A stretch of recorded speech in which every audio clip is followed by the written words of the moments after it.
Kansas City is in the middle of the biggest transformation in history. And we're not just talking about new stadiums and shiny buildings. These mega projects are literally redefining the skyline, reshaping neighborhoods, and putting KC on the global stage. Yes, sir. In this video, we'll explore the Royals' potential downtown ballpark district, the future of Arrowhead for the Chiefs, the expanding Streetcar, the massive Berkley Riverfront development, the new KCI terminal, and even how the World Cup is driving upgrades across the city. Plus, we'll look at the ripple effects, what that means for property values, business growth, and the quality of life. Hey, if this is your first time to the channel, I'm Zach Morton. This is Max Jones with the MoJo real estate team. We've been helping people move to Kansas City for over 26 years, and we're one of the top teams in the whole Kansas City area. But you don't have to take our word for it. Hop on Google and check out our over 750 Google reviews. With that being said, let's dive in. All right, let's start with the project that could become Kansas City's new crown jewel, and that's the Royals' proposed downtown stadium and entertainment district. But actually, there is just some new news just a couple of weeks ago, actually, that came out. And apparently a group affiliated with the Royals, a Royals affiliate, has purchased the mortgage for the Aspiria area, which is better known as the T-Mobile Center, or not the T-Mobile Center, the T-Mobile campus. T-Mobile campus, which used to be the Sprint campus back in the day. A huge area, several hundred acres, right by Town Center out in Leawood. And this is actually Overland Park, and affiliate has purchased the mortgage on that place. So I think they're trying to fly under the radar and not actually be the Royals, but an affiliate to lay the groundwork to put the stadium there. Yeah, and this new stadium, it's not cheap. This has a $2 billion projected price tag on it. So definitely will be changing the skyline if it ends up down there in Overland Park. Yeah, I think that would be a great place to have the Royals. I mean, it's Kansas City's best suburb, a little bit far from my house. So, yeah, you know, kind of be a little bit of a bummer because I'm about 15 minutes now, but a $2 billion brand new stadium would be sweet. And the Royals have said that they're not going to renew their lease there in Jackson County. So they are on the hunt for their place. I think the lease expires, what, in 2031. 2031. So the clock is ticking. We got just a few years to build that stadium, so we should find out exactly where their new home's going to be momentarily. All right, that sounds great. While one team might be shifting locations, there's a little controversy on the Chiefs and what they're going to decide to do, either renovate their current location or maybe find a new home. Yeah, I am one of the biggest Chiefs fans, and I know that I would love them to keep their home right there in Arrowhead Stadium. One of the best things about that is all of the parking, and it's really like the tailgate mecca. You know, I would be bummed to see the Chiefs go, you know, out to Kansas. It'd be cool if they built a dome, you know, out by the racetrack or something out there in Wyandotte County. But current plans, you know, no big money renovations or anything have been approved, but currently they are renovating the stadium to prepare for the World Cup. So there are quite a bit of projects they've got going on. The biggest one is a modification to the field. So they've torn out several rows, the closest rows to the field, to accommodate the FIFA standards for a playing surface that's like 75 by 120. A little bigger than a football field. Yeah, they've even raised the turf a little bit and added some new synthetic components to it to make it premium for FIFA. Yeah, Kansas City's Arrowhead Stadium is always known for having an amazing grass field, but they're going to make it even better with a ventilation system, and it's going to be, you know, state of the art for the World Cup when they come to town. And then there's also, it's not going to be called Arrowhead Stadium for the World Cup. It's going to be called Kansas City Stadium. So no GEHA or Arrowhead. That'll be a little strange, but put us on the map a little bit on that world stage. Yeah, but I always love to see investment in Arrowhead. Hopefully they stay, but if they go, then I'm ride or die Chiefs fan. Chiefs fan for life. Thinking about relocating to Kansas City? Well, we've got just the thing for you. We've created the ultimate relocation guide that we have designed to save you hours of research. It's got everything from the top employers, the highest rated hospitals, and the best school districts in Kansas City, and a boatload of other information that we think you're gonna find very useful. We've got that pin below. You can find that in the description or that top pin comment. And that is 100% free. That's right, you heard me right, 100% free. So we hope you find that useful. We hope that helps. All right. Well, we'll have to stay tuned to see how many millions of dollars the Chiefs end up spending on that renovation. But while we're talking about big bucks, let's talk about the EV, the Panasonic EV battery plant at $4 billion in Kansas, which is Kansas' single largest private investment in Kansas, the state of Kansas's history.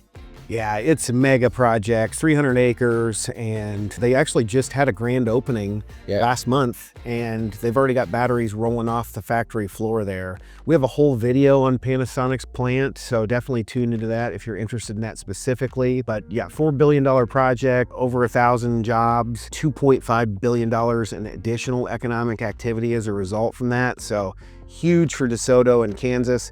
Just on the western side of Overland Park, one of the suburbs we talk about all the time. So big old project. Yeah, and a great little business park too. And they've added a ton of infrastructure and utility upgrades to the DeSoto area. So they're poised for a lot of future growth right around DeSoto and that battery plant. Over 4,000 jobs. It's going to be exciting to see DeSoto take off. Yeah, really, that is what all these projects represent, is when they lay the groundwork for these big projects, it allows for other bolt-on projects to be built around those. So we're excited about what it means for the future of Kansas City. Kansas City is also becoming a digital hub, and Google is one of the biggest investors in that project. They started out with Google Fiber years ago, and they did a $1 billion data center, and they've recently doubled, tripled, actually 10x on that investment with a $10 billion project with their mega campus, which is called Project Micah. That's in the Northlands, the north side of Kansas City, which is seeing an explosion in data centers and growth across the board. But they're right across the street from Meta, which just put in an $8 million facility that's off and running, and they're continuing to add on to that too. So a lot of growth with data centers. It's just crazy to see the amount of money coming into Kansas City's Northland. Yeah, that Meta project, it's known as Great Plains Park is the technical name of it, $800 million. So it's huge. Right on the way up to Smithville Lake, you've got big time data centers right there. And I think it really bodes well for more infrastructure in the Northland, which is where we live. It's bringing a lot of jobs and new tech industries into Kansas City's Northland. Yeah, high paying jobs. The tech workers from places like Austin, Denver, Dallas, Seattle, come on to Kansas City. Yep. You're welcome. Beyond all of these mega projects, Kansas City is improving its citywide connectivity, making it easier to experience everything all these new developments have to offer. And what we're talking about is the Kansas City streetcar expansion. And we talked about this in the past and how it, you know, it's fun, it's kind of a novelty, but with this new expansion, not only to the south, but also to the north, it's really connecting all of downtown and all the hot spots, and we're really excited about this, Faith. Yeah, I'm excited about this one. 16 new stops that is going to take it from Midtown to Westport all the way down to the plaza, and they're projecting 13,000 daily riders, which definitely takes it out of the novelty category and into some public transportation, which we've kind of complained about Kansas City, you know, on the pros and the cons videos we've done over the years, that Kansas City doesn't have a lot of public transportation. And this is kind of taking us there. There's some rumblings that it might even go over the river into North Kansas City. So I think when it does, it's going to really connect the city and, you know, give us some public transport options. Yeah, and it's even got as far south, just past the plaza, to UMKC. So it's going to allow all those students to be able to travel and explore the city for free without having to have a car, especially if you're, you know, coming in from another state. So very cool, and we're excited about that one. And one of my favorite things about that is it's now going into the new Berkley Riverfront development, which is next on our list as a topic. The Berkley Riverfront development is really cool. It's connected to the current soccer stadium, which was the first all-women's soccer stadium in the world. And the whole riverfront, you know, Kansas City's never really had that riverfront like cities like Chicago and some other big cities have. We've got this river running right through the middle, but we really don't take advantage of it. And now we're going to be able to. And it's not just that we're talking about it. They've already started on this project. We've got apartments going in down there. We've got restaurants going in down there. The soccer stadium's been in action for over a year now. So really cool to see this. And this is also something, as you're going over 35 into downtown, you can see this from the highway. So you can see all the people down there having a good time. So kind of picture this, you know, you roll out of your apartment, walk a couple blocks down the street, grab a beer or dinner at a restaurant, and then you just walk a little bit further down the street and you can go see a concert or a soccer game. It's really exciting. It is. It's great. Yeah, hop on the streetcar. And the River Market area is one of the most charming parts about downtown Kansas City. And just to connect it and develop that whole riverfront area is phenomenal. It's going to connect right into the West Bottoms, which is another topic on our list. There's a New York developer that's got a $525 million investment in the West Bottoms to completely revitalize that historic area, which is connected to that Berkley Riverfront area. So it's going to be phenomenal. It's going to take a while. It's about a 15-year project, so it's slated to go through 2035 or more, but it's going to be apartments and retail office space. That whole area is kind of like an old, what was it? Haunted houses right now for the most part, you know? It used to be, cattle trading and textile mills and old industrial buildings.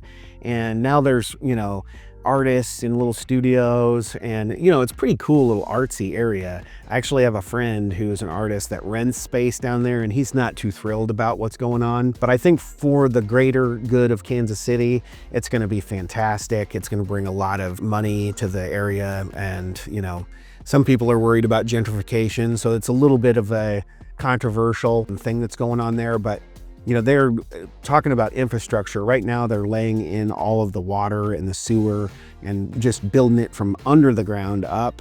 And I think it's going to be great for the area. Yep, I like the way they're doing it. They're doing it right. It's what we need. We do need more downtown living spaces and little neighborhoods. And it's going to be so nice to have stuff that's built right, that's going to last for 100 years and be really nice and walkable and add more connections into the city. Yeah, it's got that Rock Island Bridge that we've talked about in videos, that they're supposed to build like a, basically a mall hangout spot over the old blighted bridge that's down there. It also connects to the old Kemper Arenas right in that area. So I think it's just going to be phenomenal, and just to tie in the whole thing. Speaking about tying in areas, we've got another project that is going to tie together the Crossroads and the Power and Light District, which is an area that has always kind of been divided the city, where I-70 and 670, fantastic highway system that helps you navigate through the city pretty quickly. Problem is that it's disjointed our city, and there's a plan to tie it all together. Yeah, the South Loop project, they're basically building a park over the highway. So we get rid of the ugly highway, but we still have it. And now it's super walkable. We've got a big green space, more restaurants, more things to do, outdoor concerts, and that's all coming right down the pipe. Yeah, in addition to that South Loop project, there are a lot of Crossroads projects that are taking place right now. And when you're driving down the highway, you'll see the big Ferris wheel that's down in the Crossroads, which has changed Kansas City's skyline a little bit. You'll see that on some of our videos too. But there's some big projects going on there. There's the Mohawk at 15 apartment project, which is 189 apartments. Then, the Royals, they've proposed their project there. That's not dead in the water. They may bring that back up for another vote with a little bit of an improved plan to address some of the residents' concerns that live there. Basically, between the Crossroads and the river bottoms, we're going to be adding thousands of new residential units, making it more walkable, more restaurants, dog parks, green space, things to do, and just making downtown much more livable and a more enjoyable place to hang out. Yeah, currently it's just kind of a place where you can go to work and not really live. There's not a lot of housing options there. There are some condos, but adding all this new residential, I think, is going to be great for the city. Hey guys, it's Max and Zach here, and as much as we love making these videos, there is one thing we love a whole lot more, and that's helping families just like you, people from all over the United States, make the move to Kansas City. We've helped thousands of families over 26 years in business make the move, but you don't have to take our word for it. You can see what clients have to say with over 750 five-star Google reviews. So whether you're coming out next week, next month, or even next year, don't hesitate to reach out. Our contact information is right here on the screen and linked in the description in case you miss it on the screen pop up. We look forward to helping you and your family make the move to Kansas City. Thank you. So as Kansas City builds up its urban core, it also continues to invest in its primary gateway, ensuring world-class welcome for all, and that is Kansas City's International Airport. Yeah, it was new in 2023 at $1.5 billion, which was the biggest investment in Kansas City's history. Yeah, so now we're talking about $10 billion projects, but that $1.5 billion really unlocked a lot of the potential for the city. I think it created some clarity as far as, there was some talk about rebuilding one in Overland Park. So it created some clarity on where the city's headed by keeping it in the Northland. It really bodes well for Platte County, which we're going to talk about soon. That expansion, that revitalization of the airport, by building a new terminal there, they tore down the other 3 that were originally built in the 70s. We currently have 40 gates, and there is room to expand it from 40 to 50, so we can still expand it 20% before it's necessary to build what a lot of people think will happen in the future, is a second new terminal. Which they have already got the space for and the plans when they're ready to do that. So yeah, that can happen quickly. In 2024, just last year, we hit record travel numbers with over 12 million travelers. So it seems like it's heading in that direction. It's also created for the local businesses way easier to get people in town with more direct flights to all these different places, more direct flights internationally. So it makes it easier for interviews, business leaders to attract talent from other cities. Yeah, and for me, really, I love it because my wife does not like connecting flights. So it has a lot more direct flights because now we are the connection. So it's yeah, it's been nothing but great. Yeah. So speaking of national standing with the airport, we're talking about global standing that Kansas City is preparing for, which involves even more upgrades across the city.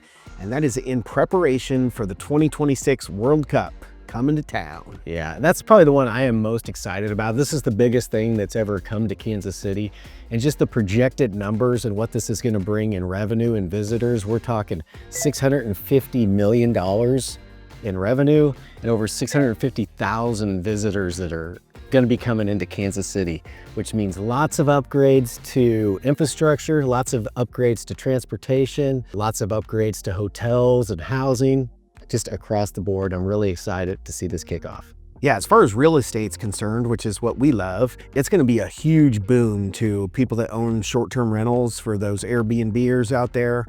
We have a lot of clients that invest in short-term rentals, long-term rentals, and so I think that's going to be huge. For the hotel industry, obviously, it's going to be mega, all of the restaurants and stuff, but for the residents of Kansas City, really it comes down to those lasting improvements that we're going to get to enjoy after the World Cup, and that we, making those investments now, we'll get to enjoy in 2027. Yeah. All right, so as the city core densifies, growth is also radiating outwards, creating new communities up north, up in our neck of the woods, and that's really encompassed both by Clay County and Platte County.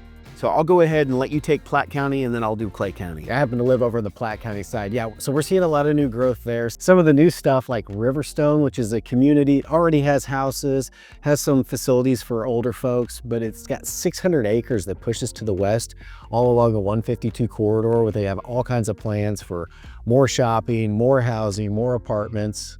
So a lot of growth in the future there. Yep, Old Hunt Midwest is developed. That's right, that's right. Yep, and then also in Platte County, you have the Platte County R3 school district, which is yes, that is a big one. So yeah, they're planning on a Platte County South High School, which is just on the north side of Berry Road. We've already seen an explosion in housing and retail there. They've already put in the new middle school, and that's right there by the Costco, new restaurants, and it's just poised for mega growth, as that new Platte County R3 high school is going to be built here probably in the next 10 years. Yeah, they're saying by like 2035, I believe the developer for Costco donated 80 acres to the school district, and they have a deadline of 2035 to get that bad boy knocked out. So about 10 years to see that all unfold.